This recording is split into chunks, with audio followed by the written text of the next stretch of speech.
I'm pretty tired this morning, but it's gonna be awesome. I also have, you guys can hear, my nose is like mega stuffed up. I don't even know what's happening, but I woke up and half my face was like clawed, like nobody's business. Couldn't come out, but I took some Sudafed. It's okay. We're gonna work through it. But this last week was awesome, guys. So we had, if you guys remember what happened this last week, we had Missions Week. Raise your hand if you volunteered for one of the Mission Week days. Yes, a few of you guys. Well, next year we have another opportunity, but this last week was awesome. I think we went to three out of the 4 days. We had such a good time. We went and we worked outside first at the Lincoln Village. We did a bunch of yard work.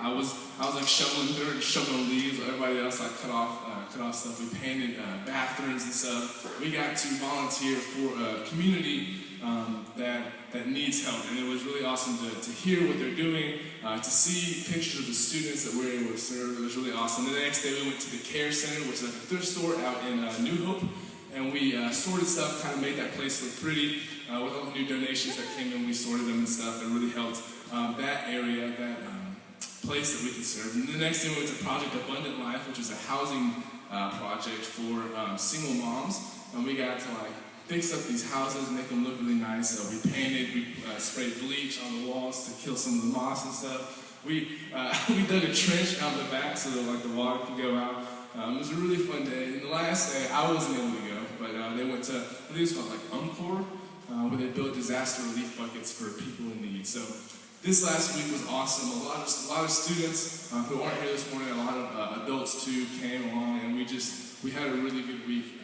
of service. It kind of opened my eyes, and for those people that went, it opened our eyes to some of the opportunities we have in Huntsville, right? For those guys that did go, it kind of opened our eyes. So it was really awesome, and I hope that you guys come next year, and we'll have the rest of this year. But what we're talking about this morning, as you can see, Daddy in the details.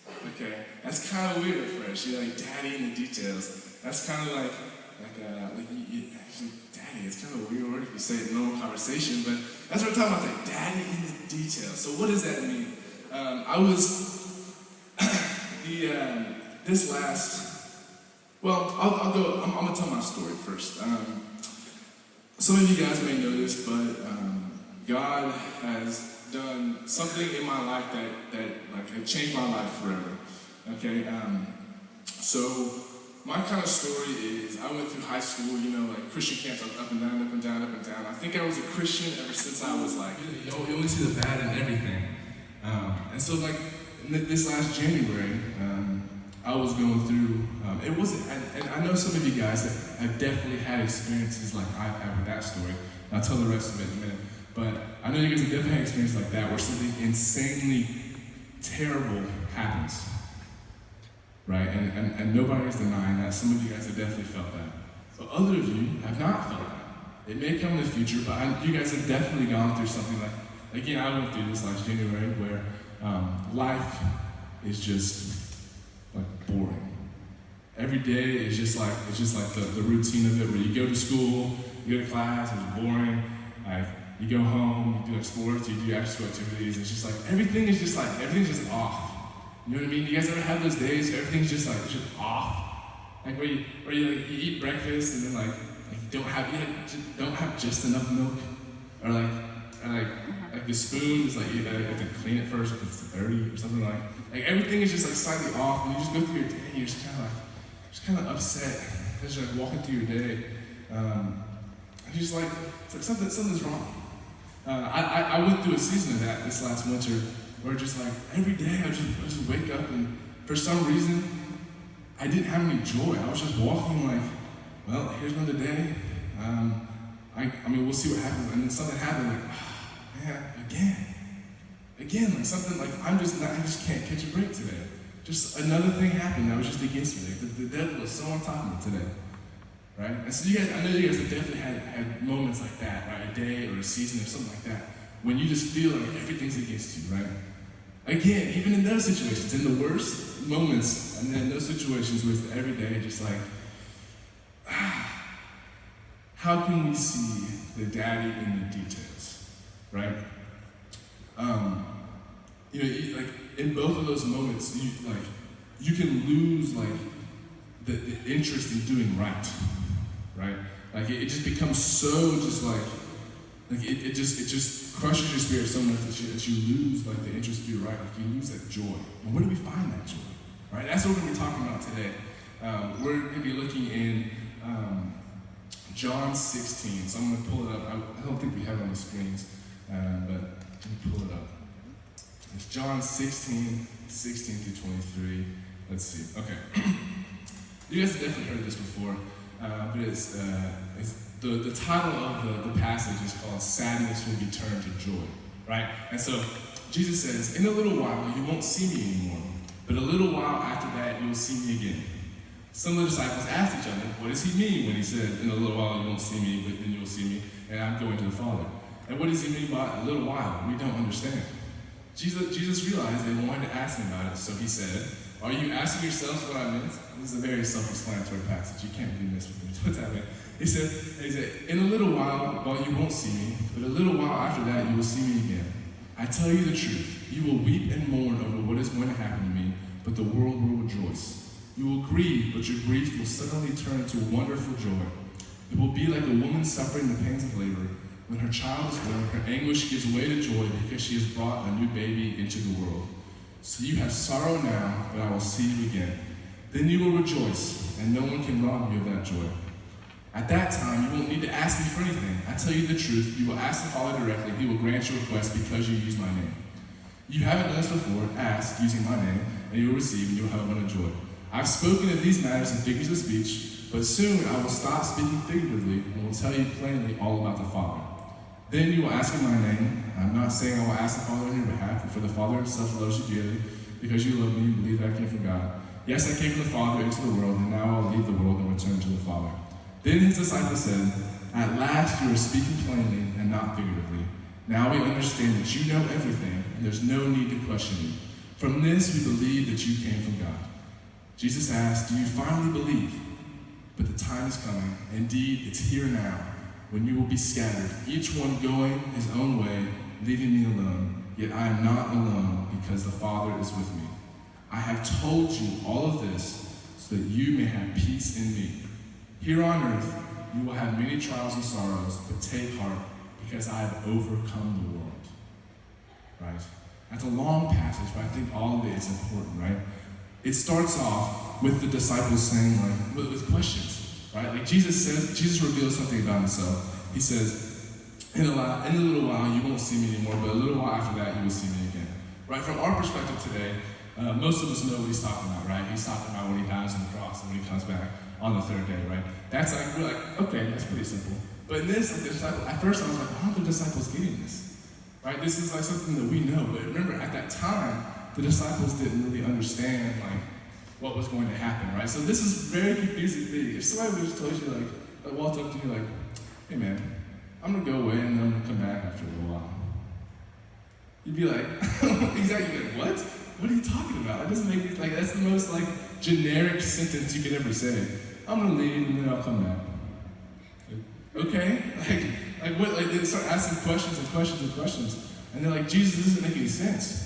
Right, but how does that apply to what, like, today, right? Like, how many times does something happen to us and we have questions that aren't answered, right?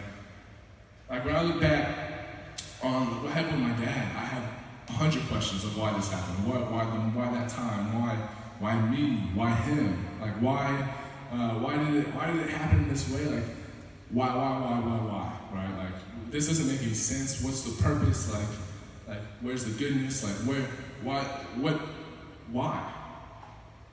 Right? And we have these seasons of walking through monotony, through just like sadness and without joy, and we're just like, why, God? Like, why is everything against me? Why is all this look like so dark? Right? And so what does Jesus say to them? He has a long passage of him just speaking to them. And he answers the questions, not directly, but he gives them hope in that moment. He says at that time, he says, "So you have sorrow now, but I will see you again. Then you will rejoice." Right? So this is a moment where Jesus is not saying, like, he's not telling them exactly what's going to happen. He doesn't give a direct answer. He responds with hope. Right? where the disciples don't understand. They're hearing what he's saying. And he even says, like, I've spoken these matters in figures of speech, but soon I will stop speaking figuratively and will tell you plainly all about the Father. And he goes on to say, like, no longer will you have to ask somebody else to speak to God. You will ask in my name, and you can speak directly to God, right? This is when he talks about how after Jesus dies on the cross, like the veil was torn, and no longer would you have to go to a priest and like all his ceremony and sacrifice and stuff, because he was the sacrificial lamb, and like on his behalf, he can go and speak to God, right? And so, like all of this, he even says at the end, yes, I come from the Father into the world, and now I will leave the world and return to the Father. Again, he's kind of like explaining to him like what is happening. And then right after that, obviously his disciples say like, at last you are speaking plainly and not figuratively. Like finally, Jesus, you're saying something that we understand. Like you made it easy for us. It's like now we understand that you know everything, and there's no need to question you. From this, we believe that you came from God. And then Jesus says, he says, do you finally believe? He asks me, do you believe now? Now that I've come alongside you, do you believe? Do you believe these things that I've said to you? That hope is coming one day. I said, okay. I said, but the time is coming. Indeed, it's here now. Today, when you will be scattered, each one going his own way, leaving me alone. He calls them out. He's like, I know what's going to happen. I hear you right now, but in a few days, today, even now, you're going to scatter. He says, yet I am not alone because my Father is with me. Can we even identify with that statement he says right there? That line, and also the last part, is where we draw our hope from today. Right? That's what Jesus is telling them. He says, like, even though everyone scatters, yet I am not alone because the Father is with me. Right? How many times can people scatter around you? But can you take that hope and that peace that the Father is with you? That's a difficult thing to do, right? That's a difficult thing to have that courage, to have that peace, that no matter what is happening around you, no matter if your friends are gone, no matter if like your opportunities are gone, like you lose, like you do bad on the test, like and everybody's like, or like what happened to me the other day, like yesterday at work, I got in trouble, and I was like that's my fault. There's no excuse, like that's on me, like we're disappointed in you, like, yeah, I know. But like, God is with me, even in that moment. Even in that moment. Jesus does not like run away when you have like the struggles. He does not like go away from you when like you hurt, or like when you mess up, right? Jesus is with you in that struggle. That's what he's saying. It's like, yeah, I'm not alone because the Father is with me, even in that moment. He says, in the last verse he says, you guys have definitely heard this before, and like one of the most encouraging passages, like I think, like in the Bible, and he says like, I have told you all this that you may have peace in me. Here on earth you will have many trials and sorrows, but take heart because I have overcome the world. Right? What does he not say here? He does not preach the message that if you believe in me, it's all going to be rainbows and sunshine. And that's the exaggeration. But he doesn't even preach the message that like if you believe in me, like it's going to be good. Like that's not even what he's saying. He's saying like it's gonna be tough sometimes. It's gonna be tough a lot of the times. This world is a pretty awful place. Like sin is in the world because of what happened millennia ago. That's how the world is. Because of what happened in the garden, that is how the world is. There's gonna be trials. There's gonna be days when you walk through it, right? He's not denying that at all. He meets it head on, right? He doesn't deny it at all. He said, but what does he say? He's like, but take heart. I have overcome the world. How can we take hold of that, right? Like think about what that means, right? Like who Jesus is. We can face the trials and sorrows, but take heart because I have overcome the world. It doesn't matter what happens on the world because Jesus has overcome it, right? What he did on that cross and what he's going to do at this point is that he overcame the world. Everything that happens to you, he's over that. Every mistake you make, he's over that. He's overcame it. Every time that sickness happens or an accident happens, he's overcome that, right? And so what does that mean?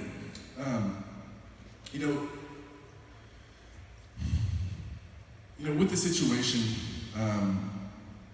like the peace that gives us trumps everything that we would go through, right? And that's so difficult. I didn't really understand it until like 2 months ago, when I had an incredible mentor of mine come alongside me. His name's Taylor Myers. I don't know if you guys know. Her name's Morgan, and she used to be here at Code. You guys probably don't know who she is, but incredible mentors. And Taylor just reminded me.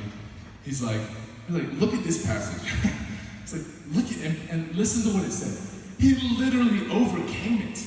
Like, why are you sitting in this? Why are you sitting in this like sadness, in this perpetual just like depression?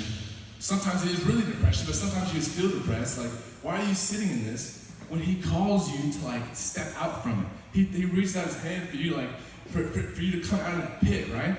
And that can mean either a trial or it can mean walking through like the boring, right? He overcame the world.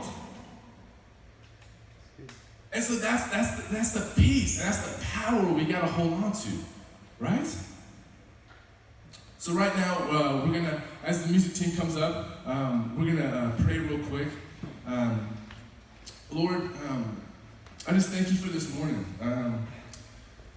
Just that, for one, that you can use a story of, you can start to use a story of depression, of pain, God, and you can use it for your glory, Lord.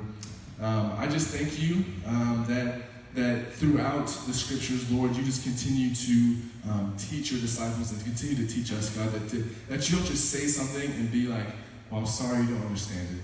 You take your time and you explain it to us because you love us, Lord, and you give us that hope. Lord, that even when we walk through the difficult times, even when we meet that trial head on, and we sometimes even make mistakes that are completely our fault, we have no excuse, God. You give us that peace because you overcame the world. Lord, through this worship this morning, I pray that we can just praise you through jumping, through hands high, Lord, that we just have our hearts open to your message, through these words, God. And I just pray that you get all the glory this morning because that's why we're here, God. We love you so much. Amen. Amen.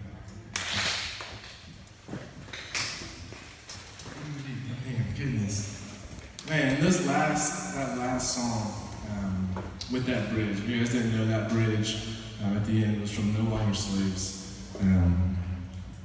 I asked him to play that last part of the bridge because that song means a lot to me with my story.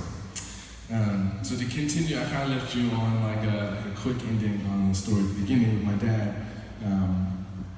but I want to flesh it out and tell you guys the whole story. So obviously, really tough the whole time, and it was in August at this point, and I went to this thing with Caitlin. It's called 21 Days of Prayer over at Highlands, and I remember like I freshly understood what you prayed so hard for. You can let this drive you away from God, as it could be logical, or you can have faith and you can trust that He has a reason for it, and you can let it draw you closer. And I wrestled with that for a few weeks, and again, so many people came alongside me, and I praise God for this, but like I in my soul, I chose to draw closer to God through it.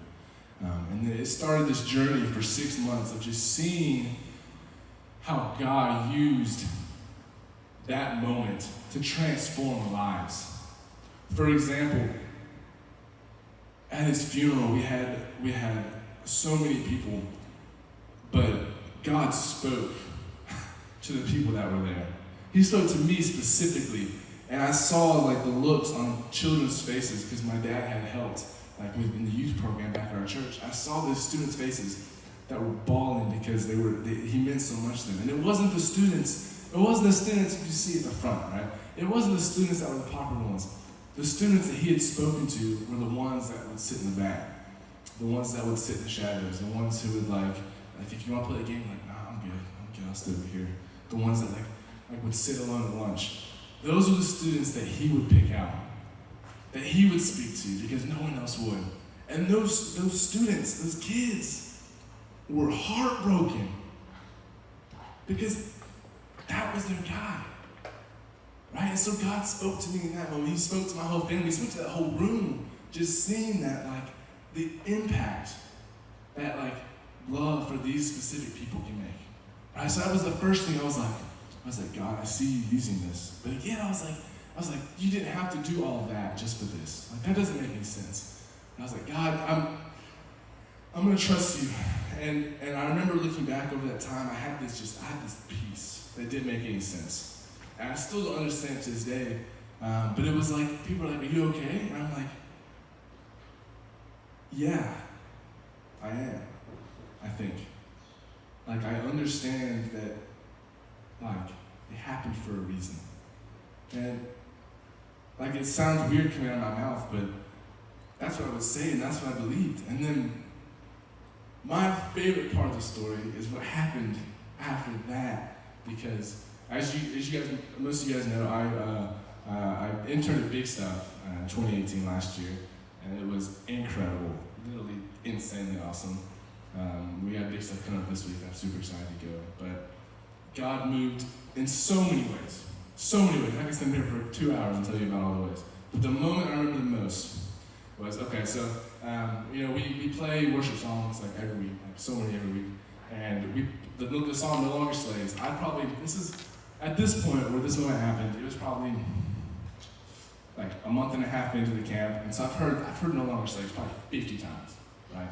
And so there's just one moment, I'm like out in the big room, like waiting there, and they start playing this song. And I just like, I'm singing along to it, and I just hear God like, just go like, boop. I'm like, what? He's like, listen to the words of this bridge. You split the sea so I could walk right through it. My fears were drowned in perfect love. And he kind of just painted this picture in my mind. I remember like seeing this picture in my mind of like Jesus picking me up and carrying me through the water. Carrying me through the Red Sea that we talked about, like Dan talked about a few weeks ago. I look back and that water was the pain, was the depression of what should have happened to me with my dad. I should have drowned in that ocean, right? Like a guy going into college and like his dad passes away, or a girl about to enter her senior year, my sister, and her dad passes away. Like that should wreck somebody. That should wreck somebody. But I had this peace, and I didn't understand at the time. But God painted this picture in my mind. It's because He literally picked me up off the ground. As I'm running to that water, He picks me up. He says, "I got you," and carries me through the water. My fears were drowned in His perfect love, right? And so that moment, I was like, God, thank you so much. That was an awesome moment.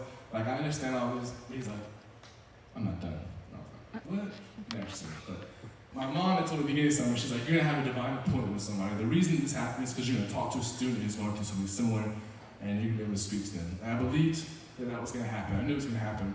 He was going to give me an opportunity, and some student walking, he's like, my parents passed away. And I'd be able to empathize with them, and God would speak through me. And I believe that's why He does things like this. It got towards the end of the last 2 weeks, and I'm like, God, you're running out of time. I was like, I know it's going to happen, but like, I don't know. It's not going to happen. And so I invited my friend to come to camp. His name was Lucas, my best friend, Lucas Farmer. And his mom has had skin cancer for the past 2 years. She got into remission and came back, and she went to remission and came back. And it got to a point where she had used all the available treatments. All the available treatments she'd gone through and didn't work. And she had one left, and it was some experimental hormone something. And it didn't work. And this is the middle of the summer. And I invited him in the beginning, and I texted him, and I was like, look, dude, I totally understand. I still like you to come, but dude, I totally understand. Your mom doesn't have a lot of time left. I totally understand if you want to spend time with her, 100%. And so we talked to his mom, and this is one of the most selfless acts I've ever seen somebody do, but she told him, she's like, it's okay, I want you to go. I want you to take 4 or 5 days and just go and experience what's happening in this camp. Which is just, I thank you every day for that, because he came to the camp and saw what was happening. Saw like God in the scenes of everything. Saw the love through our team. Saw like listen to the words that were being spoken by the speakers. A random youth pastor came up to this guy, to my friend Lucas, and spoke the gospel to him in a way he'd never heard before. His life was changed. In the same way that my life was changed the big stuff before, this guy had spoken to Lucas in a specific way. He might have been a Christian before, but he starts living it out from that point. And that's not all. That night, he's like, hey, you want to come on the beach? And let's just talk. And I was like, yeah, man. And I was like, I started feeling like tingling the Holy Spirit in me, I don't know.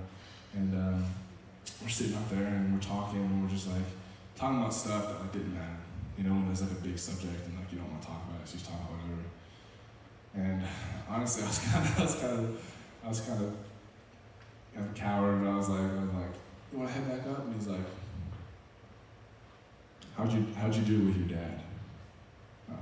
Oof, there it is. And I remember he brought it up. I remember I just started bawling, and I was like, I didn't. He did. I didn't do it. He did. And I'm like, guys, you're probably gonna experience at some point like a true bro cry. Like you'll understand it one day, but when like you and another guy just like are crying with like your soul together, it was one of the most fulfilling moments of my entire life, because we shared this moment, right? And now I played this song for him. I was like, you know what, bro, like this song meant so much to me the other week, and I think it'll mean something to you. So I throw in the song. Also, we didn't have any service at the time. I like pulled out my phone out, and I was like, dang it, I don't have any service. And then I was like, wait, I have one bar. And then it played. I was like, oh wait, I don't have any service anymore. That was pretty weird. I might have just been a little fluid, but I was like, I didn't have any service, and the song played, and then I didn't have any service again. It was kind of weird. But the song played, and we were singing it, and it was just like, it was such like an amazing moment. Like the Holy Spirit was right there. And then the bridge came along. And if you guys noticed, I didn't say the whole bridge earlier, because I didn't remember there was a third part, right? So when that moment happened, when God spoke to me, I was like, you spoke to me, so I walked out there. My fear joined perfect love. I was like, cool, that's it. But no, there's one more part, isn't it? You rescued me so I can stand and sing, I am a child of God. Right?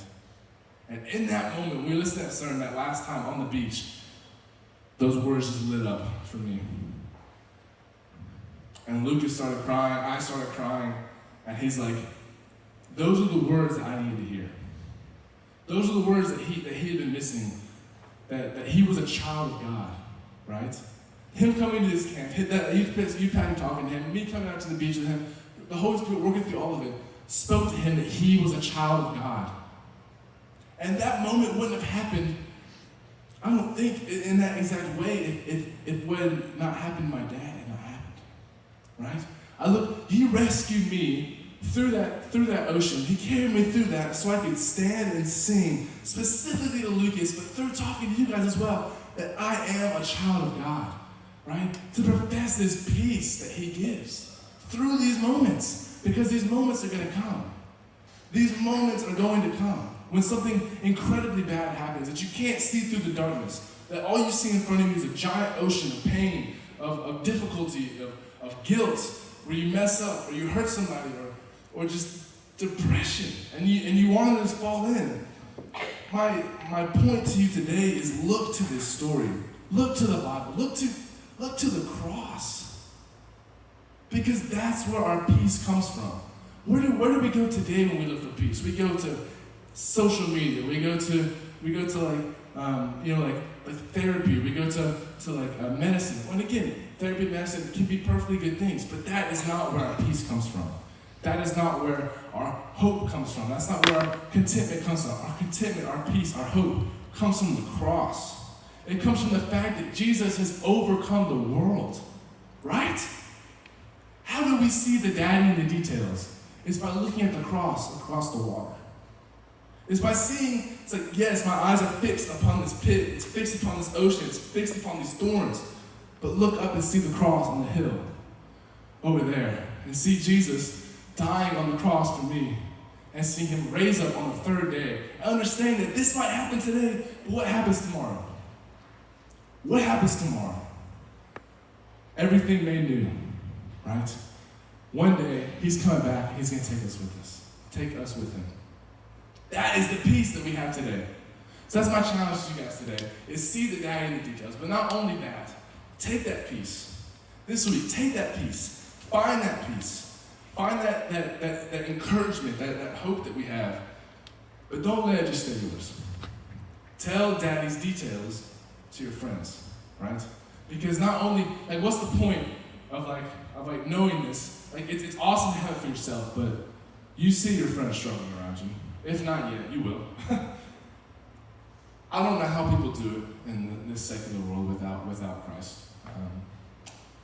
What do you say at a funeral of a loved one if you don't believe in heaven? Oh, he lived a good life. Oh, they were a good person. How depressing is that? How depressing is it to go through life and think that the only solution, the only happiness is possessions, right? That is not where our hope comes from, our peace comes from. It comes from Christ. It comes from that fact. And so I challenge you guys today to share that, to share, as silly as it sounds, share daddy's details. Share the story.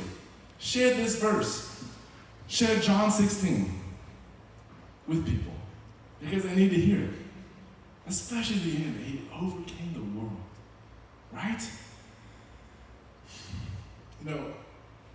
When I look back at that whole story, I look back at this last January, that's what I see.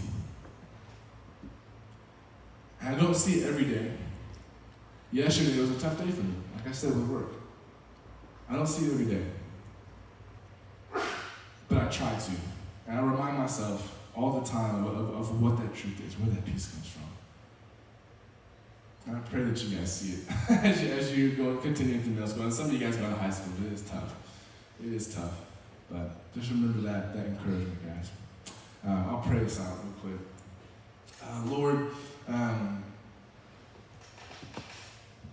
once again, I just thank you, God. I thank you for my story, that you've given me a story to tell, God, that you take the evil and you take the broken in this world, God, and you turn it into your glory, God. That you change lives even with the dirty rags and filth that happens in this world that we are, God. I just pray over these students today and this week and this upcoming year, God, that they just would search for that peace, God. They would search for you. They would look to that cross across the water, God. And they would find that hope that we have for the new things to come, but also in the everyday, because we can see the daddy in the details, God. I thank you once again for dying on the cross for us, even though we didn't deserve it, and walking through it every day with us and carrying us, Lord. We love you so much, God. In your mighty holy name we pray. Amen. All right, so you guys can go to small groups.